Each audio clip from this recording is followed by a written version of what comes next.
镜头等下咱国内，咱来关心中科院继续进行咱国造飞弹的生产。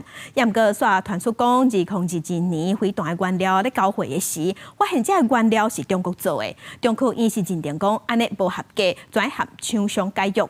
学者是指出讲，若是去使用到品质不好的原料，会严重影响飞弹的品质，而且佫有爆炸的可能。IDF 挂载国造万剑弹，会当一只轰炸机场瘫痪强军行动。政府开2400亿国防特别预算，正向海空战力提升。中科院这个赶工生产各式国造飞弹，其中过氯酸铵作为飞弹使用的推进固态燃料。不过，伫2022年，红叶公司提供的过氯酸铵技术来自中国军工产业，想要安尼过关，好加在防及时查核。法规有没有违背？违背的话，就要做一个处理。那我们曾经有发生过几件但我要跟各位报都主动发觉的，在这过滤当中也发觉不对了，主动办理要退货要赔偿都照这个计划来做。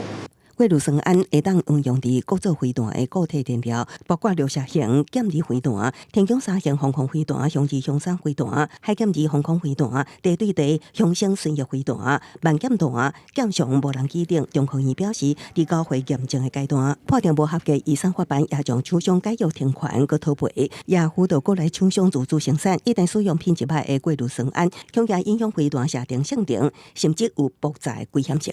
发射这些飞弹火箭的时候，推力就受到影响，当然就达不到设计的性能，很可能就是在射程会受到影响。如果说里面有太多的金属粉末或者是颗粒杂质的话，那么第一个可能会引发就是爆炸疑虑。面对台海情势，邱国正甲国安局长蔡明汉最近对国安状态讲法无同，邱国正阁说明军情调调状况，但不要隐喻的就这个我打脸谁或谁打脸我。我想部会之间的合作是很密切的，而且协调各方面都很顺畅的。